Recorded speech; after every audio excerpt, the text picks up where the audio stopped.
امیر اہل سنت کی بارگاہ میں عرض ہے کہ چغلی سے بچوں کو کیسے دور رکھیں؟ پہلے تو یہ پتا چلے کہ چغلی ہوتی کیا ہے، اس کی ڈیفینیشن۔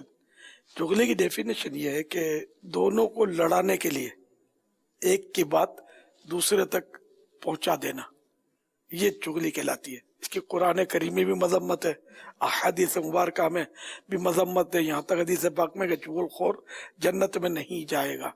اور یہ بعض لوگوں کی کوالٹی ہوتی ہے کہ آپ نے کچھ اس کو کہہ دیا نا کسی کے بارے میں، تو جا کر اس کو بول دے گا پتا چلا تیرے بارے میں یوں بول رہا تھا، اچھا یوں بول رہا تھا، میں اس کو جانتا ہوں، یوں تو یوں۔ اب اس کو جا کر بول دیا کہ تیرے بارے میں تو یوں بول رہا تھا۔ اب یہ دونوں کی جو جنگ عظیم چھڑ گئی۔ یہ چغل خور یہ بڑا بدبخت انسان ہوتا ہے، اور یہ اس کو محبتوں کے چور چغل خور یہ ہمارے یہاں نعرہ لگایا جاتا ہے، یہ محبتوں کا چور ہوتا ہے چغل خور۔ تو یہ گناہ گار ہے اور جہنم کا حقدار ہے۔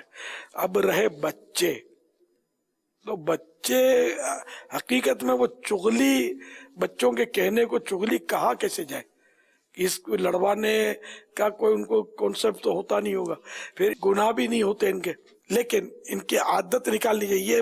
یہ یوں کرتے، یہ شکایت لگاتے ہیں اصل، بڑے بھائی نے یوں کیا، اور چھوٹی بہن نے میرا کھلونا توڑ دیا، اس نے میرا چاکلیٹ چھین دیا، یہ اس طرح کی شکایتیں کرتے ہیں، اس نے مجھے مارا۔ وہ بعض اوقات یہ جھوٹ ہوتے ہیں، چغلی نہیں ہوتی، وہ جھوٹ ہوتے ہیں، کچھ کسی نے نہیں کہا ہوتا، خواہ کی مطلب یہ ہے کہ یا کسی کا نزلہ کسی پر گراتے ہیں، یہ بھی ہوتا ہے۔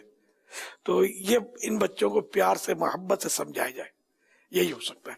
موقع کی مناسبت سے ان کی وہ نفسیات کے مطابق شکایت کی عادت ہوتی ہے، تو ان کی شکایت کو، جبکہ یہ واقعی اس کا عادی ہے، یہ بول رہا ہے اس کے بارے میں، تو یا تو اس کو سمجھائیں کہ بیٹے کوئی بات نہیں، چھوڑو،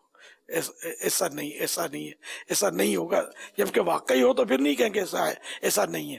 تو اس طرح کوئی بھی حکمت عملی سے اس کو رسپونس نہ دیا جائے۔